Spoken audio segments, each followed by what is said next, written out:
ఇండియాలోనే పిఠాపురం నియోజకవర్గానికి మోడల్ నియోజకవర్గంగా తీర్చిదిద్దుతానని రాష్ట్ర ఉప ముఖ్యమంత్రి కొణిదెల పవన్ కళ్యాణ్ అన్నారు. కాకినాడ జిల్లా పిఠాపురం నియోజకవర్గం గొల్లప్రోలు మండలం గొల్లప్రోలులో పెన్షన్ల పంపిణీ కార్యక్రమంలో ఆయన పాల్గొన్నారు. ఈ సందర్భంగా పవన్ కళ్యాణ్ మాట్లాడుతూ గత ప్రభుత్వం అప్పులు చేసి రాష్ట్రాన్ని అధోగతి పాలు చేసిందని విమర్శించారు. పిఠాపురం ప్రజల అవసరాలు తీర్చి ఉపాధి అవకాశాలు ఏర్పాటు చేసి వృత్తి శిక్షణ నైపుణ్యం ఇప్పించి బయట కూడా బ్రతకగలిగేలా చేసి పిఠాపురం ప్రజల రుణం తీర్చుకుంటానని అన్నారు. నాకు సంపాదించుకోవాలి అనే ఆలోచన లేదని రాష్ట్ర అభివృద్ధికి తన వంతు కృషి చేస్తానన్నారు. తొలిత పిఠాపురం ఎమ్మెల్యేగా ఎన్నికై రాష్ట్ర ఉప ముఖ్యమంత్రిగా విచ్చేసిన కొణిదెల పవన్ కళ్యాణ్ కు జనసేన, టీడీపీ, బీజేపీ నాయకులు ఘన స్వాగతం పలికారు. ఈ కార్యక్రమంలో పిఠాపురం జనసేన ఇన్ఛార్జ్ మర్రెడ్డి శ్రీనివాస్, మాజీ ఎమ్మెల్యే వర్మ, పిల్ల శ్రీధర్, తోలెట్టి శిరీష, పిల్ల శివశంకర్, చెల్లబోయిన సతీష్, పిల్ల రమ్యజ్యోతి, బొజ్జ లావరాజు, తెలగంశెట్టి వెంకటేశ్వరరావు, గుండ జగ్గారావు, వాడ్రేవు ధనబాబు, పల్లేటి బాపన్నదొర తదితరులు పాల్గొన్నారు. పెద్ద పెద్ద పరిశ్రమలు రావాలి, ఇక్కడ కాలుష్యం లేని పరిశ్రమలు ముఖ్యంగా రావాలి, అవన్నీ తీసుకురావాలి. ఇక్కడి నుంచి విదేశాలకు ఎవరికైనా ట్రైనింగ్ వెళ్ళాలంటే విదేశాలకు ఇక్కడ ట్రైనింగ్ ఇప్పించి రకరకాల వృత్తి కోర్సుల ద్వారా కొంతమంది పంపించాలి. ఇక్కడి నుంచి చాలా విభిన్నమైన ఎక్స్పర్ట్స్తో మాట్లాడతాను, వాళ్ళందరికీ ఇక్కడ రావాలి, తీసుకొస్తాను. అందుకే నేను ఈ రోజున కూడా చెప్పాను, ఆఫీసు కూడా చెప్పాను. ముందు నా సేఫ్టీ కోసం పోలీసు మన సెక్యూరిటీ నామ్స్ మేకర్ కంచెంగా చెప్తే అవన్నీ తీసేసి ఉంచనివ్వండి, కానీ బట్ ప్రజల దగ్గరికి వచ్చేటప్పుడు మటుకు జస్ట్ ఎలాంటి అడ్డులు లేకుండా చూడండి. ఇదివరకు నేను జనవాణి కార్యక్రమం ఎలా చేశారో నాకు అంతే జనం అట్లాగే ఉండాలి. ఒకేసారి మీద పడితే కష్టం ఉంటుంది, మించి తప్ప నేను ఎప్పుడు మీకు అదే అందుబాటులో ఉంటాను, అలాగే ఉంది. అయితే నేను రాష్ట్రం మొత్తం చూడాలి కాబట్టి నాకు నేను కోరుకునేది ఏంటంటే నా స్టాఫ్ ఉన్నారు, స్థానికంగా మన తెలుగుదేశం ఇన్ఛార్జ్ వర్మ గారు ఉన్నారు, కృష్ణరాజు గారు ఉన్నారు. ఇది ఒక్క పార్టీ ప్రభుత్వం కాదు, గుర్తుపెట్టుకుంది కూటమి ప్రభుత్వం, ఎన్డీఏ కూటమి ప్రభుత్వం.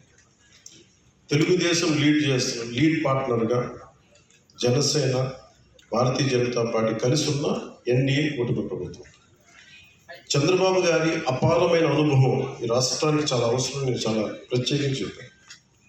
ఈరోజు నేను ఫస్ట్ కానీ పెన్షన్లు ఇవ్వడం నాకు ఎందుకు ఆనందం అనిపించిందంటే, ఈ ఫైనాన్స్ జగ్యులర్ని, ఈ ఆర్థిక అస్తవ్యస్తల్ని ఆయనదైన అనుభవంతోనే దాన్ని తీసుకు. అందుకని మీకు ఫస్ట్ డే చెప్పిన రోజు పెన్షన్ ఇవ్వగలిగారంటే నెల రోజులు కూడా కాలేదు, అందరూ ఛార్జెస్ తీసుకొని 3 నెలలు ఆ ప్రభుత్వంది మీకు ఇస్తాం ఆ సమయంలో. అలాగే కూర్చోబెట్టి 7,000 ఇవ్వడం కానీ, మీకు ముఖ్యంగా దివ్యాంగులకు 15,000, మీరు అడిగింది 10,000 ఆ రోజున మీరు అడిగారు, కానీ 15,000 ఇదైనా మీరు ఒకళ్ళు కదా. నాకు తెలుసు మందకృష్ణ మాదిక్ గారు ఎంత చేశారు నాకు తెలుసు. ఆయన నిజంగా ఈ సందర్భంగా ఆయన మనస్ఫూర్తిగా నేను ఆయన అభినందిస్తున్నాను.